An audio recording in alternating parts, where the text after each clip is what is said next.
Hello, welcome to Tea with Mali. Today we have Shira Harrington with Purposeful Hire. Thank you so much for being on the show today. My pleasure. So we have met each other, I think it was maybe 5 or 6 years ago. And at the time, both of us were kind of figuring out what we wanted to do, truly redefine or define our businesses. And I've just watched you evolve so much, and I'm really proud and happy for your success. So what got you into doing the work that you do now with Purposeful Hire? Well, I'm going to take you back to when I was 9 years old. It all started then. I was 9 years old and I lived in Clearwater, Florida. And at the time I had two best girlfriends. One in my neighborhood, her name was Jenny, and one at my school, her name was Laura. So I like Jenny and I like Laura, so I figured, well, they must like each other. That's what we connectors do. And so I brought them over to my home for a play date. And within about a half an hour, both girls were crying. Why? Because two's company and three's a crowd. They both wanted my attention. So age of 9, without anybody telling me what to do, didn't ask my parents, I just ushered both girls into the living room, sat them down on the couch, I sat on the piano bench, and I began to mediate. And within like 45 minutes, they were hugging. And I knew there was a gift there. Now, I didn't know what to call it back then at 9 years old. I now know it's a connector, as you are, right? And this is one of the things that connects our hearts, right? And so, I noticed, over time, I'd get into high school and I'd start matchmaking my, my student friend, and then I'd get to college and do the same thing. And then I, got an internship, and I realized that I was this resource person, right? That people would call, right? Like, oh, sure, do you know how to find such and such? And do you know, and have you ever heard, oh, sure, absolutely. And just the mental Rolodex, right, would go off in my head without even realizing it. And so I started to realize this connector gift. Well, 1994, got out of grad school, and I would say that I tripped into my first job, but I feel like it was all divinely led.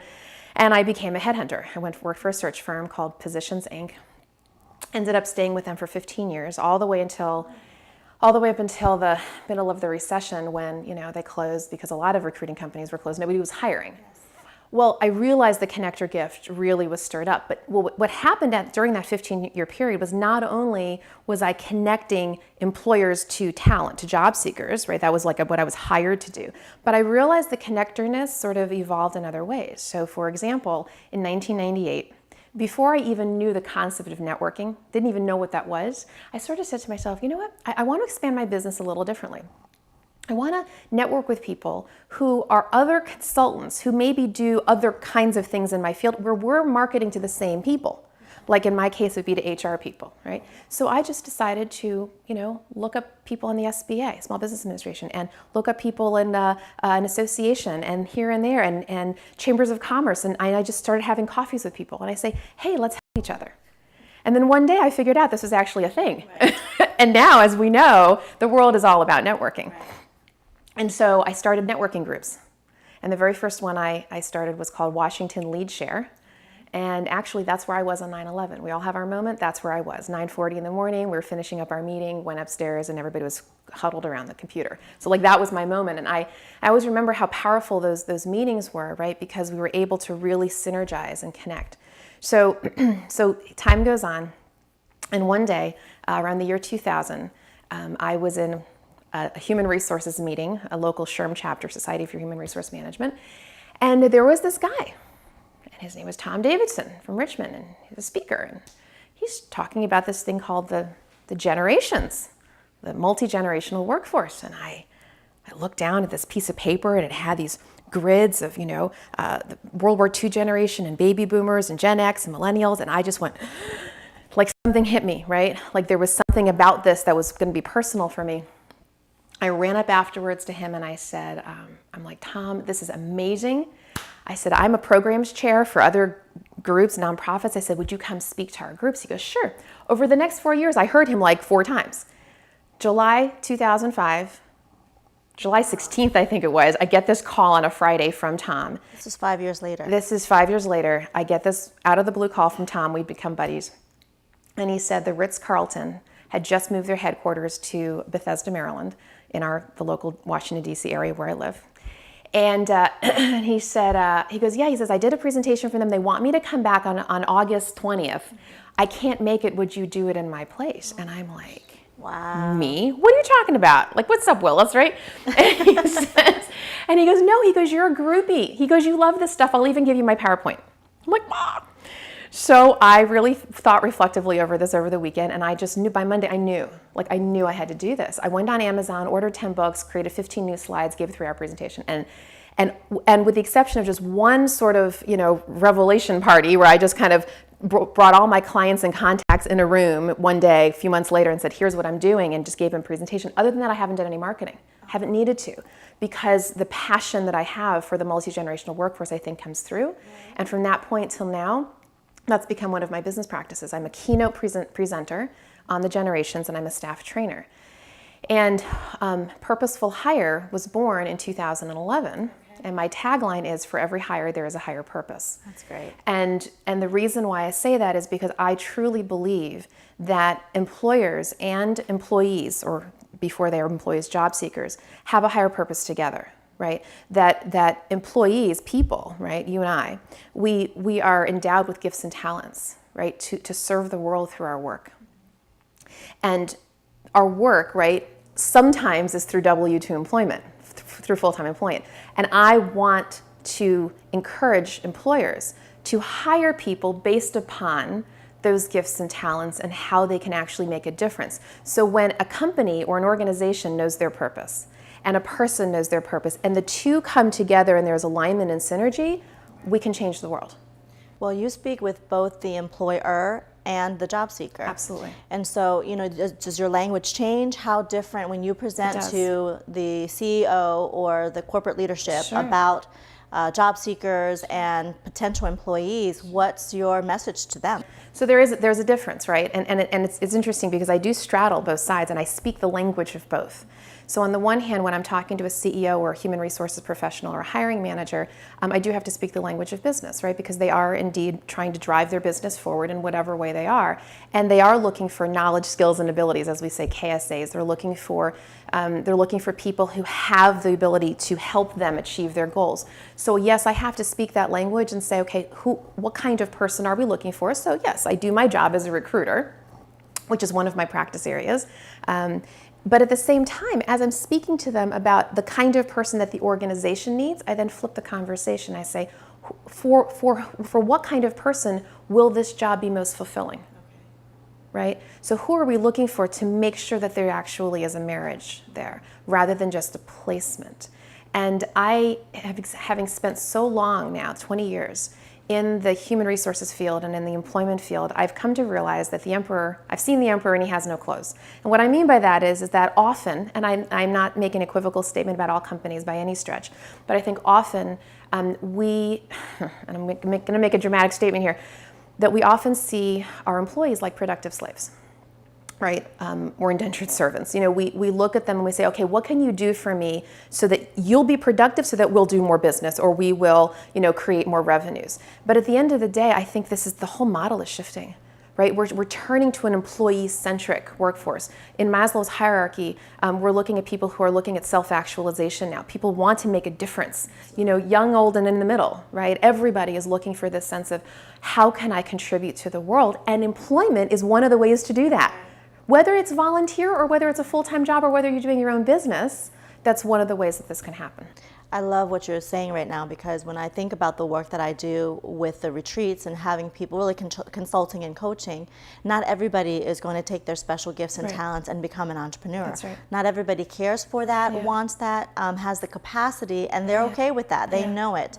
Or have the drive to go and launch something of their own. Right. But they do want to have employment, work for a company that has a great vision and mission to support a lot of causes in the world that they fit in, that they believe in, and that they know their gifts and talents make sense in. Absolutely. So I want to really drive that home, because a lot of people feel like, well, if I uncover all this, and then I go back to work, I'm going to be happy? Right. Absolutely, you can be happy if there's a match. If there's a match. And sometimes because of the way that our resumes are structured, right, or the way that our career has unfolded, sometimes we end up in stopgap work. And I define stopgap work as something that we're really good at, we just don't have a lot of passion for, right? And yes, it is possible to retool being, right, your presence in that job to get more fulfillment. But at the same time, sometimes it's just not possible, right, to realign because the workforce is such that employers are risk averse and they don't have time to train. So when it comes to shifting into a new career, that can be challenging in the W-2 place. So what I will recommend, if you need to do stopgap work to pay your bills, volunteering can be a wonderful way to supplement and to fulfill that need so that your gifts and talents are being used. Absolutely. So since you mentioned entrepreneurialism and sort of cause-oriented, I want to share with you a new venture that has come to me. Actually, it was 6 months ago.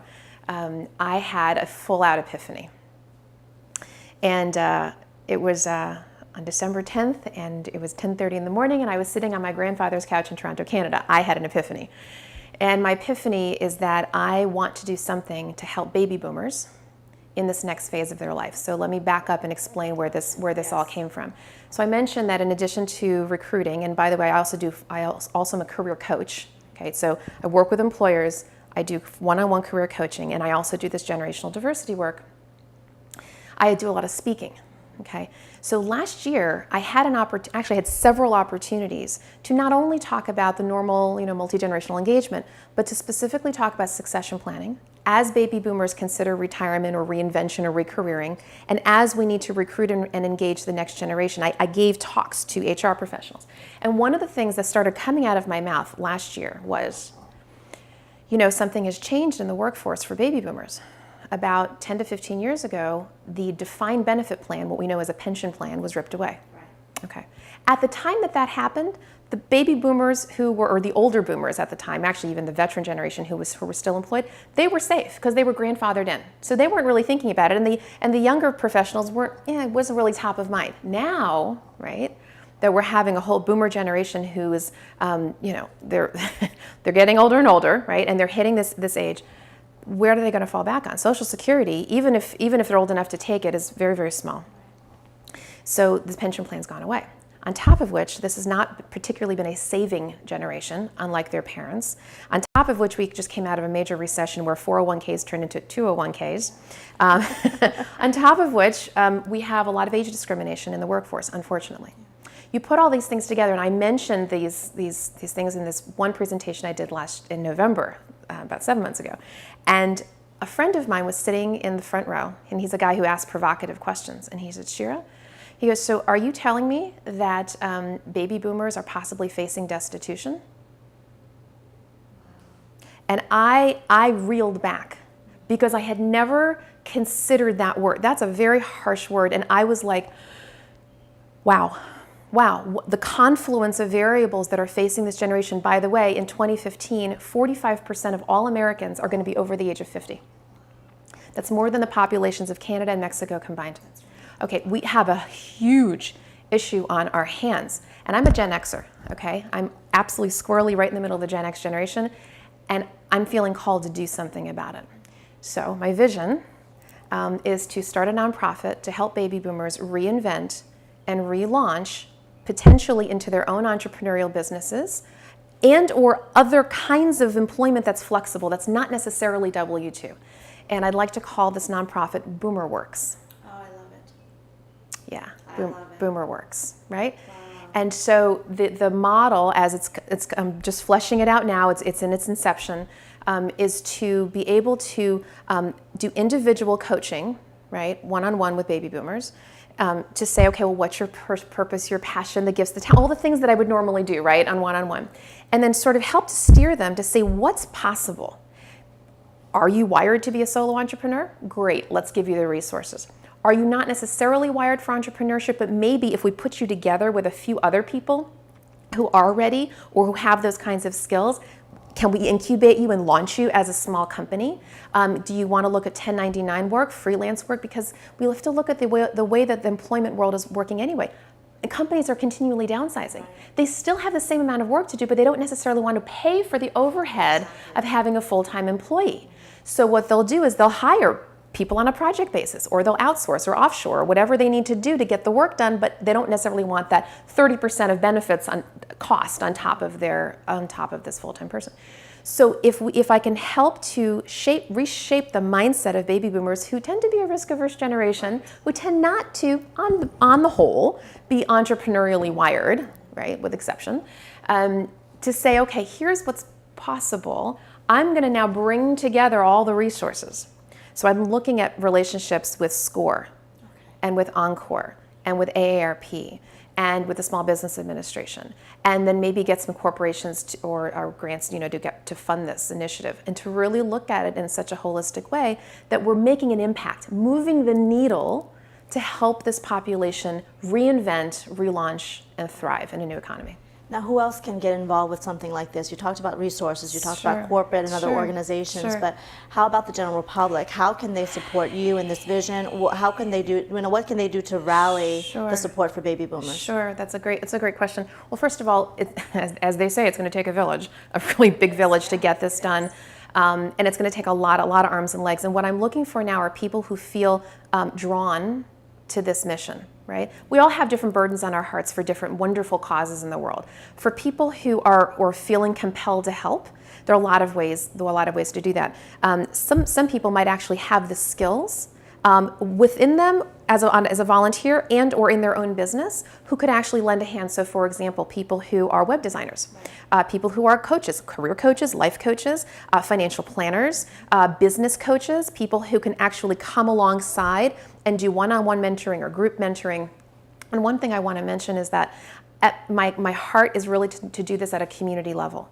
Right, so that there's a one-on-one, there's a mano a mano, if you will, right, where it's not just an online presence. As wonderful as those online tools are, they're great, but at the same time, I think that we need the high touch. And so for right now, I'd like to start this in the Washington, D.C. metro area. It's my tribe, it's who I know, but I ultimately would like to expand this to other cities, and who knows, maybe this could go international. But if the general public is watching this and says, I want to make a difference, there are so many ways to do that, to volunteer, and even if it's just tips for success. Maybe you're an entrepreneur and you don't have the time to invest, but maybe you want to write to me and say, lessons learned, right, from the trenches. Here's something that you can pass on to your baby boomers, or boomers themselves who are in the process of transition and are thinking about what can I do next. Whether they have a mindset that needs to be altered a little bit, or whether they have some gifts and talents. I think there's a lot of ways for people to contribute. Now, have you talked to a lot of the boomers already? Have you done surveys? What's the initial thought about this? Are they excited? Are they trepidatious? Sure, I would say yes and yes. Okay. And the surveys that I've done have not been formal. They've been anecdotal, because I do a lot of speaking to job seeker groups in the Washington, D.C. area, and have already mentioned this. And overwhelmingly, there is support, right? This idea of, yes, something needs to be done. And yes, there's also trepidatiousness. Why? Because of the risk aversion of most baby boomers, right? This idea that when they started in their work career, they were told work equals stability. Well, the workforce is not stable anymore. We have a new normal. Right. It's just not. So when it comes to changing that mindset, I know there's an emotional barrier that we have to overcome, right? So there's excitement, the potential of help me do this, but at the same time, am I ready? Am I financially ready? Am I one of the long-term unemployed? That's what a lot of baby boomers are long-term unemployed.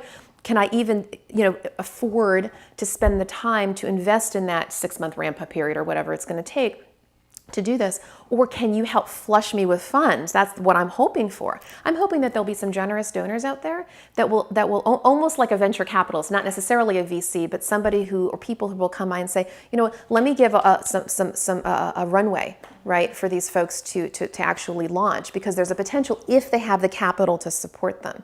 So I think that's part of it, is just the financial concern, let alone the idea of entrepreneur. What does that mean? I've never thought about that before. How much time is it going to take?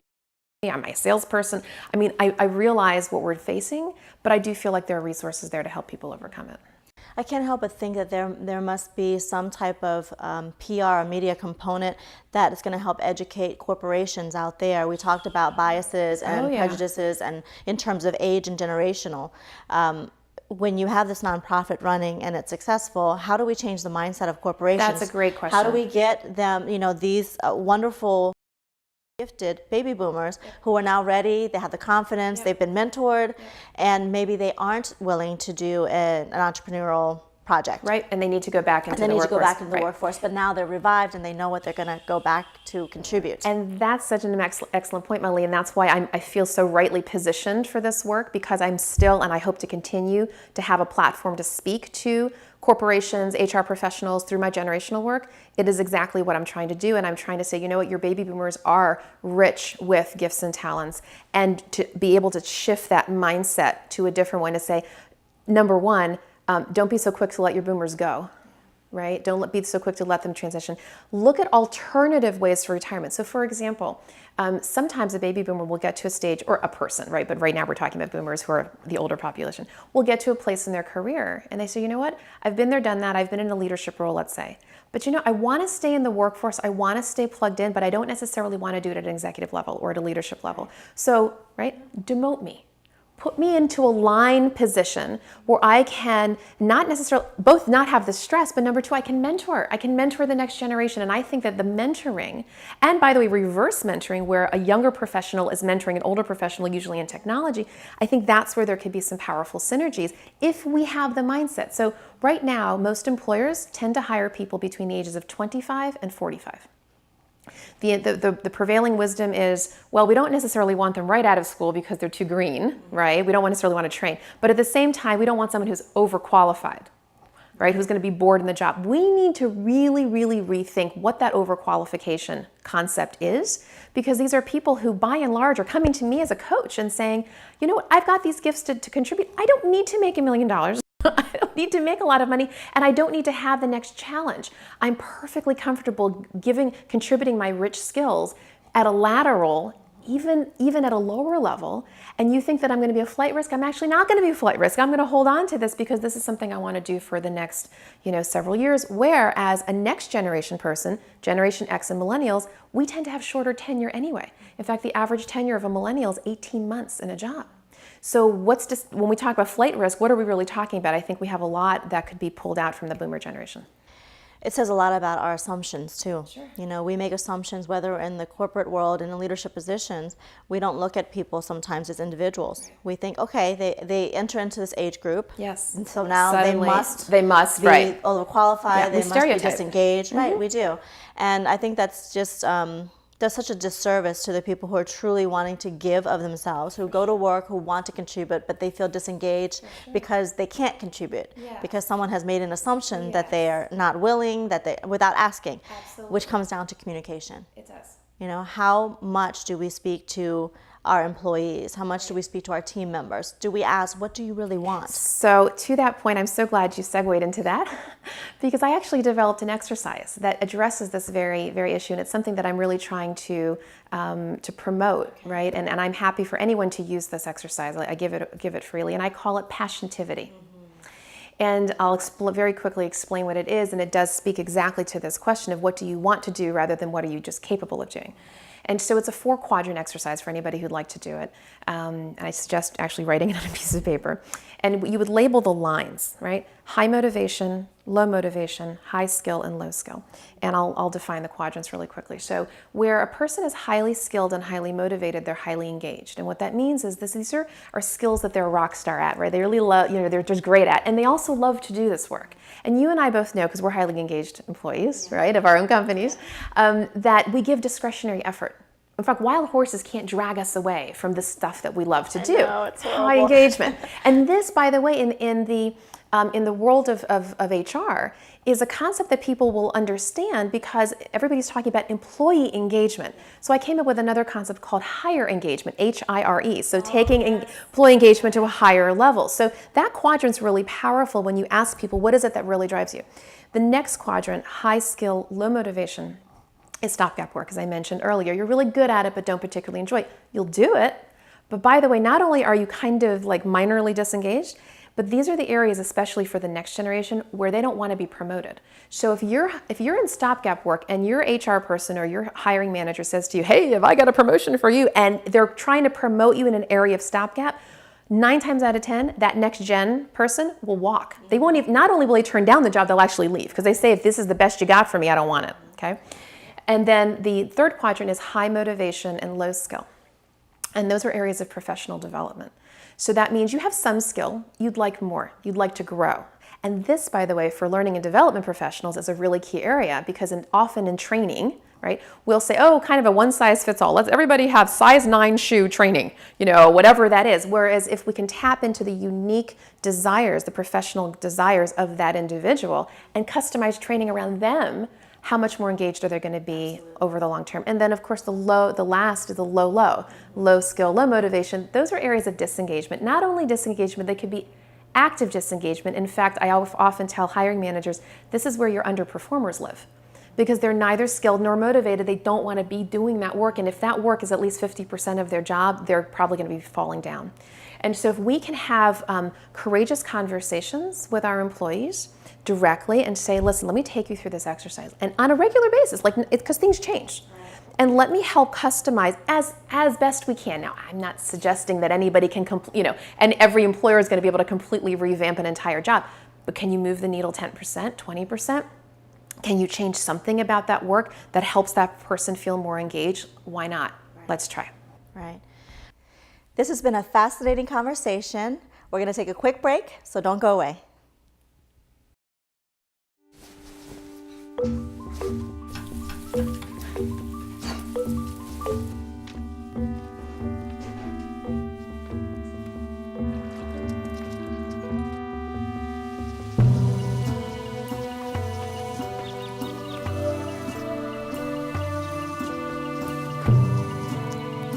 Encuentra el bosque más cercano en descubreelbosque.org. El bosque, más cerca de lo que crees.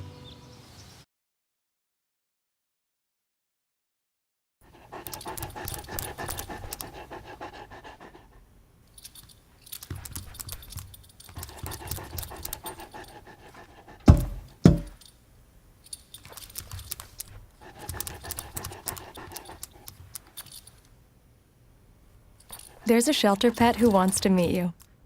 Meet one today. Visit theshelterpetproject.org. Adopt.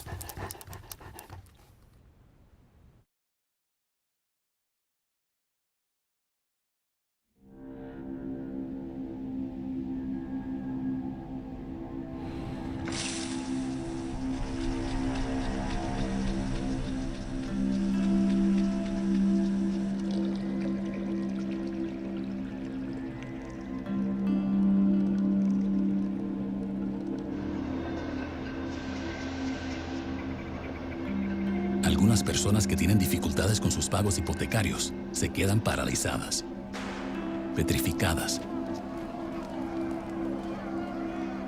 Al no saber qué hacer, deciden no hacer nada.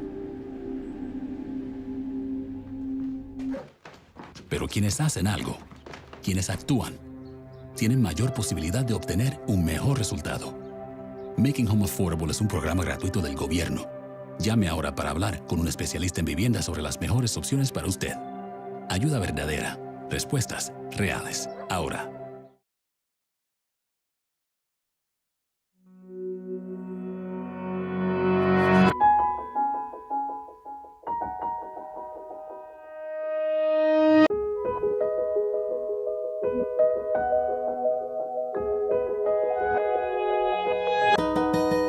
For those dealing with the daily struggles of caring for a loved one, we hear you. That's why AARP created a community with experts and other caregivers to help us better care for ourselves and the ones we love.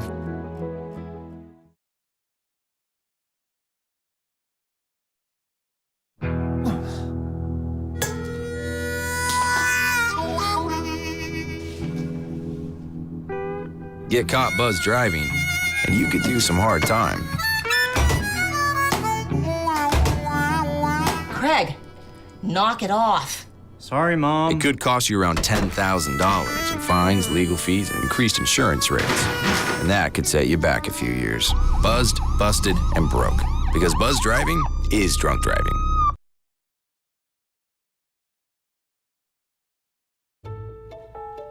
Most people think the Y is a gym, but to me, it's so much more.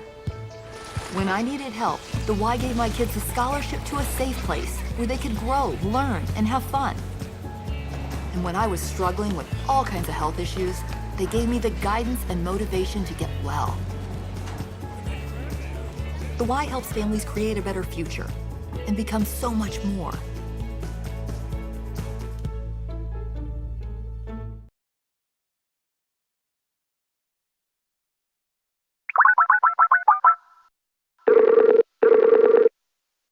Karen's my best friend. I paid her $10 to say that. I couldn't believe that my friend of 30-something years was a possible donor, that she was more excited than I was. And I'd say, Kier, you're not going on a cruise here. You're like giving me a kidney. I can make my friend's life better. This was the right thing to do. Thank you, Kier.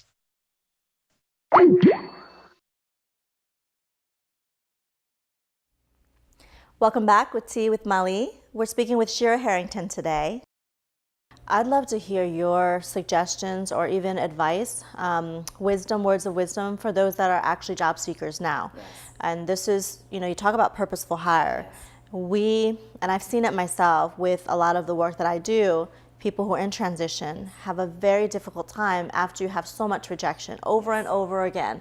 Yes. Whether that rejection lasted 3 weeks or 3 years, because we've had a lot of people who have been, seeking a long time. And the frustration of that. Over time, the insecurities that creep in, all of a sudden it's like, gosh, am I worthy? Right.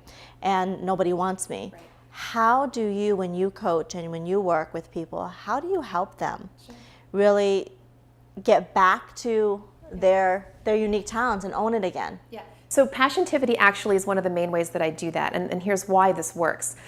Because when you have somebody talk about the areas where they're highly skilled and highly motivated, wherever that was in their career, whether that was a year ago or 5 years ago or 10 years ago, that brings a person back to the place where they were successful, where they felt I was making a difference, I was using those gifts and talents, and I have them focus there. We sit there for a long while. In fact, it's a good part of our first conversation is to unpack that. Well, why? What was it about using this skill or that skill? Who were you being in that moment? And how are you contributing? And how are you feeling? And so then if we can retool the search, right, a little bit more toward the high engagement and then rebrand the person. Rebrand them not based around what they've done in the past, but where they're going in the future. And often, if you look at the high skills, high skill, high motivation, that is a precursor for what they want to do. But let me add one more layer here. So I have two different terms that I've sort of redefined in my coaching world. The terms are tribe and lane. I'll explain what I mean. So when I say you need to pick a tribe, what I mean by that is for some people, they are either connected to an industry or to a mission. That's what I consider a tribe. So some people, like myself, I mean, as a consultant, my tribe are trade associations. It's who I've been playing with for the last 20 years. I speak association language. For somebody else, it might be the healthcare industry, it might be the financial services industry, whatever. Other people are very connected to a mission. They want to save the environment. They want to work with an international NGO to help poor children in overseas countries. A mission. Now, it's not to say that you have to have a connection to a tribe, but some people do. And so when you look at the high skills and you combine that with a potential tribe, suddenly there's power there. Because then you can say, not only do I know what I want to do, I know where I want to do it. And that's what a lane is. A lane is what you want to do. A lane is a career field, right? You could be a meeting planner, a communications professional, or what have you. And if that's your lane and you know your tribe and you bring the two together, that's one of the ways that people can really feel very motivated. How many people come to you not even knowing really many their lane? Many or not even understanding the depth of their tribe, that a tribe for them even exists. Many. I almost want to say most, right? I have a lot of people who come to me, they've been working for 20 or 30 years, they've been in stopgap work, right? They've been in stopgap work for all this time and they come and they say, what do I want to be when I grow up? I don't know.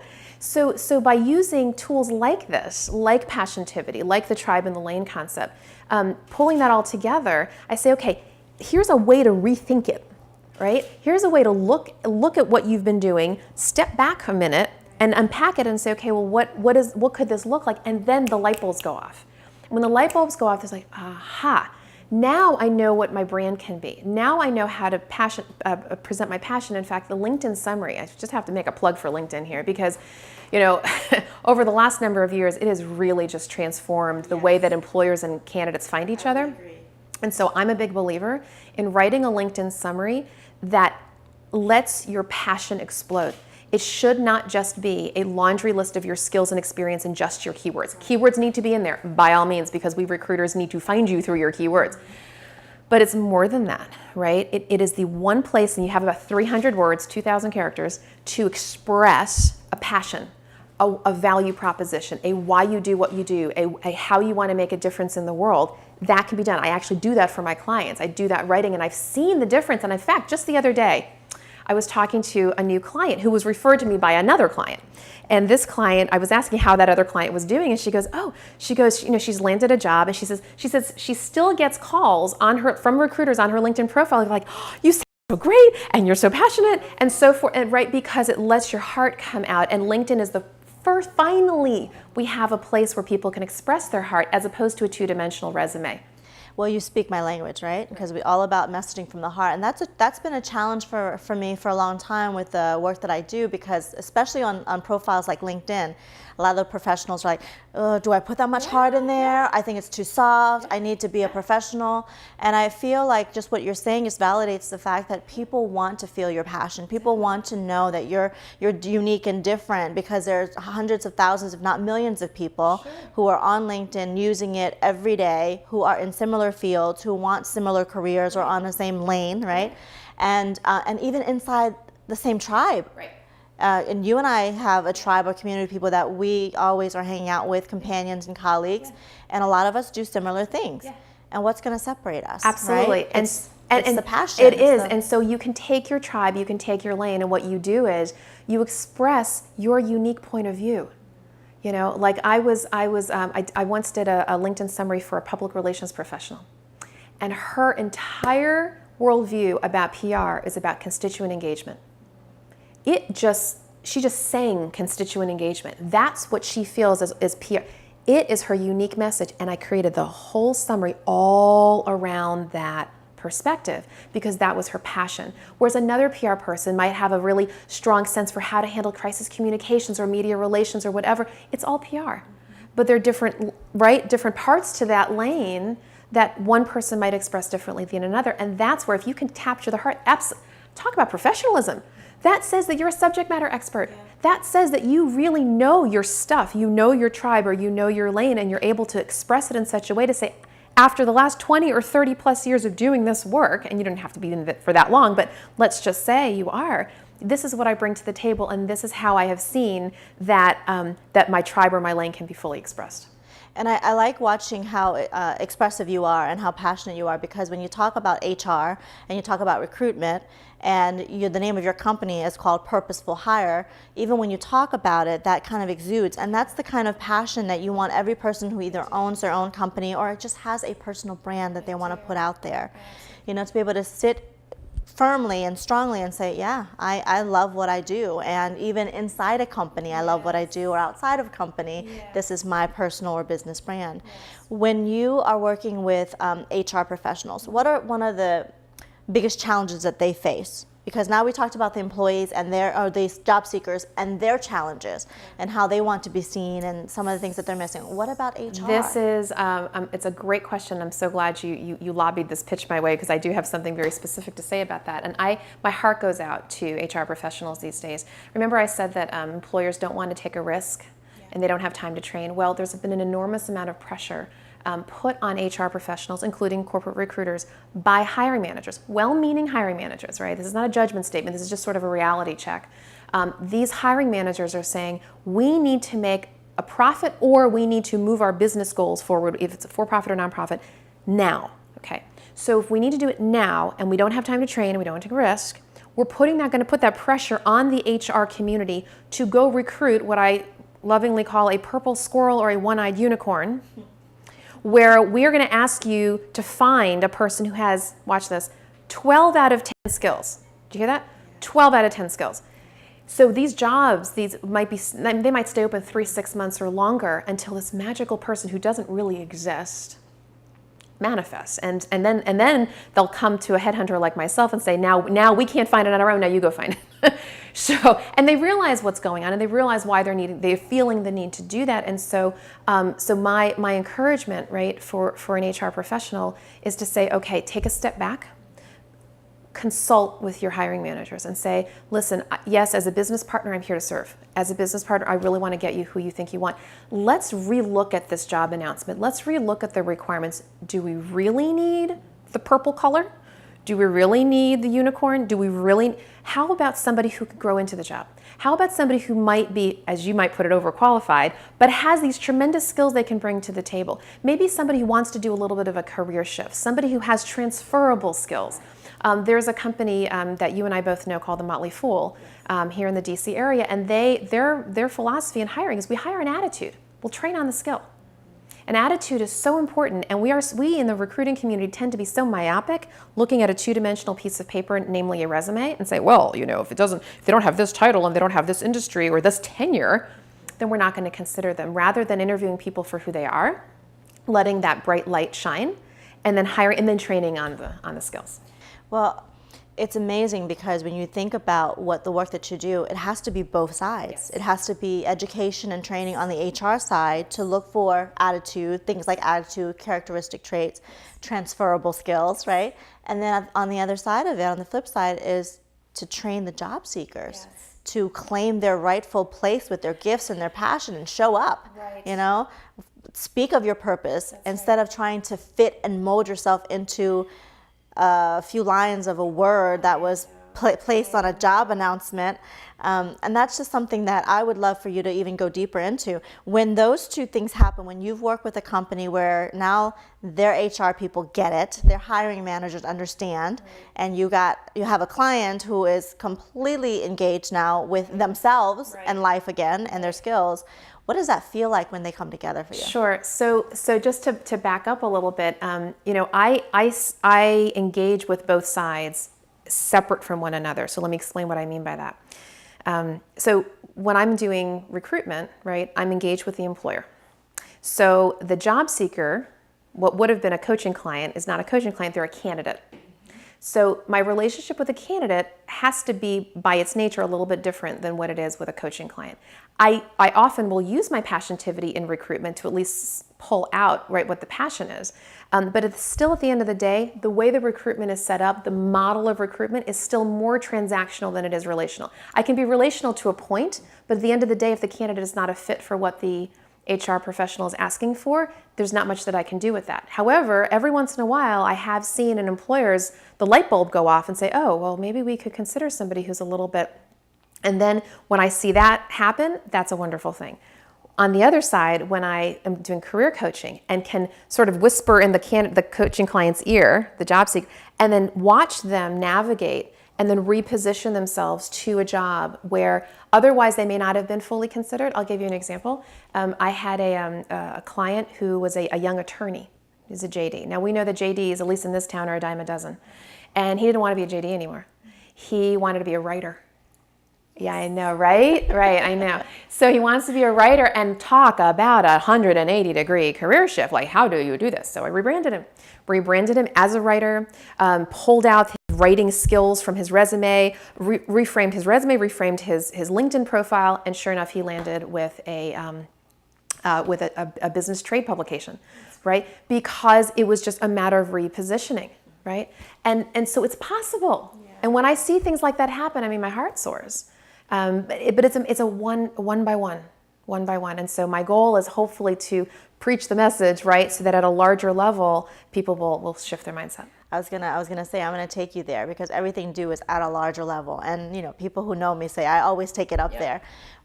I think that people can reposition in life at any point, at any time. One of the biggest philosophies that I have is every day, if you get up and you can breathe and take a breath and there's air, you can start over again. Yeah. It's so important because I think a lot of the people, I know a few people still who are either transitioning and not quite sure what they want, so they're not working right now, or they literally have been unemployed for months, if not years. Yes. And one of the challenges is to let go of your belief systems sometimes that do not serve you anymore, that you can start over because you have skill sets, you have experiences, all of those things. The type of work that you do and I do is uncovering all of those things that have led you to exactly where you are. And instead of being fearful that they won't get you anywhere, trusting that they will. Okay, so and repositioning. And one of the ways to have that happen is to have very supportive people in your network who will encourage and nurture those gifts. I have seen too often when I'm career coaching someone and we have this moment, right? What if you were to become an entrepreneur? What if you were to reposition, right? And the client themselves gets totally wrapped up in it, excited, and they're exploding with energy. And then about a week later, and I could literally time my watch to it, I get this lovely email. Well, Shira, thank you so much for a great conversation. I was so excited. And I went home and talked to my spouse. And I went home, and then this little concept called FUD, fear, uncertainty, and doubt creeps in. Well, I think I just want to look for a full-time job. Now, listen, I appreciate what they must be going through. And so because I've seen this, that there's sometimes we have very well-meaning people in our lives who are more risk-averse than we are, and who are just saying, but, and they weren't in that conversation, that explosive conversation. And so, again, well-meaning sometimes will drag that person down. And so we need to find people who are going to support us and nurture that, so that we have the safe space to actually go and do something that's adventurous, something that's new, something that's different. I mean, most of us talk about to take an action. To take a step forward as opposed to staying in inertia. We all know the definition of insanity, doing the same thing over and over and expecting a different result. Right. And I think that for people, especially the long-term unemployed, are like, oh, maybe tomorrow. Well, the tomorrows turn into weeks and months and years. And maybe if we took just today, shift the mindset and say, what if I just stepped in this direction, right? And start to go forward another way. And I can understand the fear. As you were talking, I lived that. Yeah. It was 2 or 3 years before I stepped out of my financial services world and did something with creative messaging, right? It took me that long because I had this passion in me. I knew that I had this gift in emoting through written expression and writing. And I had experience in marketing. Yeah. The problem was I was really good as a financial services person.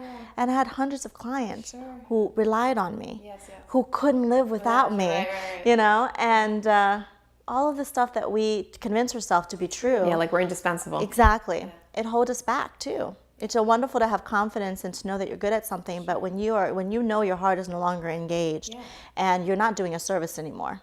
To your clients that you want to be so loyal to. And sometimes good is the enemy of best, right? So we can be doing something good, really good, actually. But what's the best? Is the best something that's going to take courage to step out, right, and have a new vision, and do something, that's a little bit risky, but they say without risk you can't get reward, right? So, I mean, and I honor you for the step that you took. I remember when you took that, it was so great. It was so great. And look where you are now. Yeah, it was very scary, but it's been worth every moment of the ups and downs. Well, and that's it, and that's the journey, right? Because so many of us so in the organizational development field, OD, there's a whole practice area around change management. Because by our human nature, most of us do not relish change. It's just kind of the way a lot of us are wired. So in change in all kinds of areas, including our jobs, including our vocation or avocation. So you could have been in that sort of normal, right, place of, well, it's going really good. It wasn't even like you were amazingly dissatisfied. It was fine. You were fine. I had but there was a best. There was a best that you had to take a courageous step in order to achieve. And I had all the signs around me. And that's one thing that I want to talk about is there are signs all around me. My managing director, they kept asking me, are you sure? You sure you want to stay engaged in this? Don't feel like you're really here anymore. I mean, it was just like no, I'm in. Oh, this is safe, They were trying to stay. Yeah, they noticed something you didn't even see in yourself. And that's really what I want to also have a lot of the job seekers or those in transition and even the baby boomers that you want to support. Sure. Where's your mindset? Yes. What are you not seeing because you want to stay safe, comfortable? That's right. Which is nothing wrong with that, absolutely. But if you know that there's a purpose to fulfill, if you know there's a higher purpose and there's something inside of you. That's just drawing you. Inside of me. ask more questions. Yes. At least get curious. Right. You know, so I really want to be able to talk about that, because I know there are tons and tons and tons of people who are sitting there either at work or even if they're an entrepreneur, right? Let's talk about this. If they're an entrepreneur, but now they've been engaged, they've done this, they've done their solopreneur, but they're thinking, what's next? Yeah, maybe the path that I chose as an entrepreneur, maybe the actual services that I'm offering, it's not really in alignment with my life's purpose. Now I have a business. Right. It's doing well. I'm selling these widgets, or I'm producing these products, but I don't feel there's a significance to my mission. Sure. I get a lot of clients like that. Yes. I get a lot of people come and say, I think I'm successful, but why am I not happy? I'm not uncovering something's missing. So that's the word you just hit the word on the head. Why?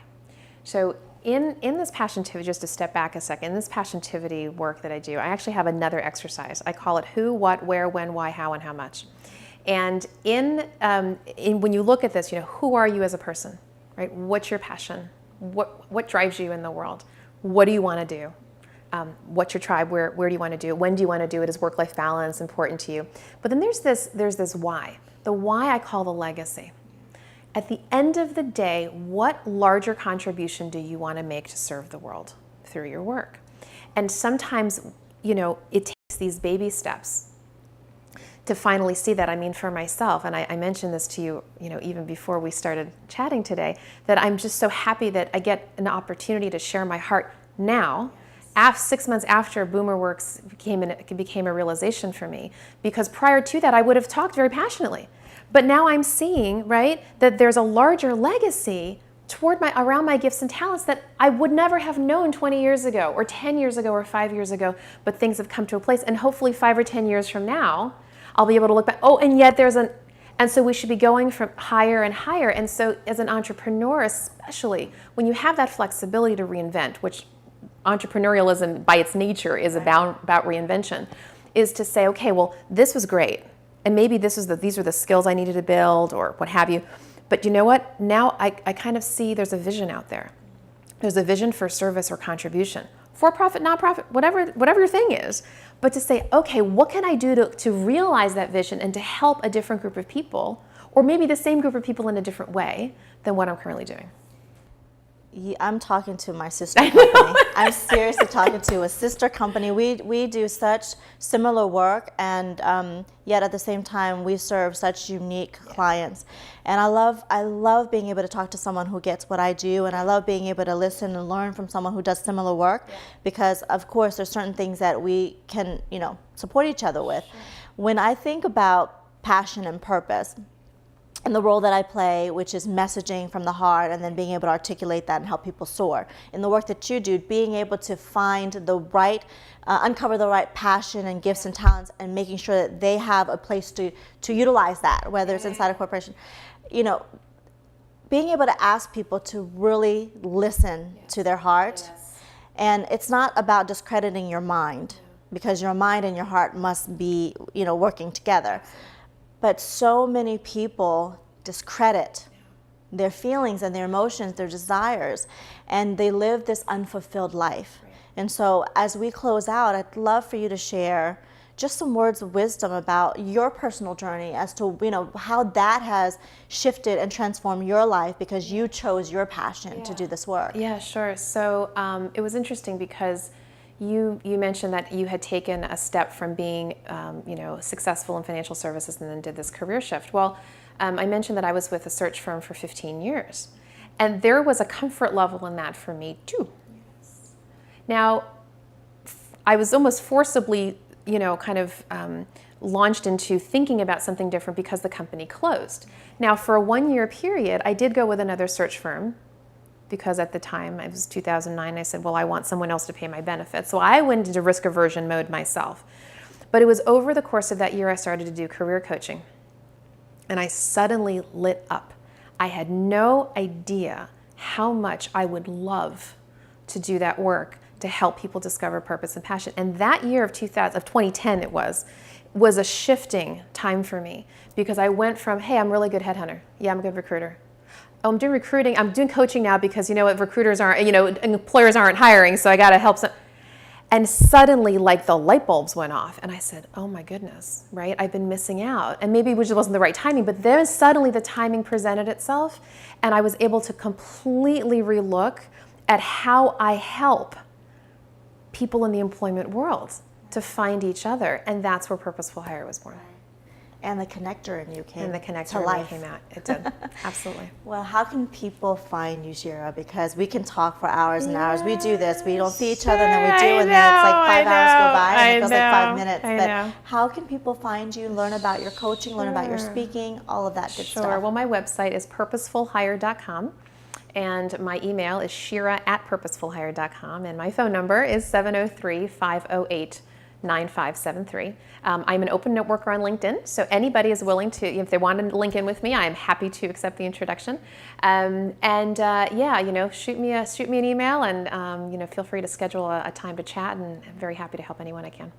Well, what's next for you before we say goodbye? What's next for you in terms of Purposeful Hire, and where do you want to focus your heart and your passion? Yeah, so next? Boomer Works is really on my heart right now. It really is, and that is so right. So that's going to be a whole new way for me to think about this evolution, because I have been operating in all these lanes in my highway for a while now, and something's going to have to shift at some point. So as I start to focus more of my attention toward helping baby boomers, I think some of my other practice areas are going to have to shift a little bit differently, right? So this is going to be another new journey for me of going to another higher level to see how I can really serve the world best through my work. And it just goes to prove that you're constantly growing and evolving as a person, as a business. And so with that, thank you. Yeah, you're for welcome. evolving with me, because the journey it's- has been very parallel, and I my love pleasure. watching you achieve all your successes. And now this nonprofit that's going to happen, I know it's going to be a huge success, because you have a excited. tribe I that do. rallies behind you. You have a huge network of people that support you and love you and understand that you're full of purpose in your work. So again, thanks for being with us today. I appreciate it's my it. pleasure. High five. Awesome job. Thank you again. Thank you everyone for joining us on Tea with Molly, and I'll see you next time.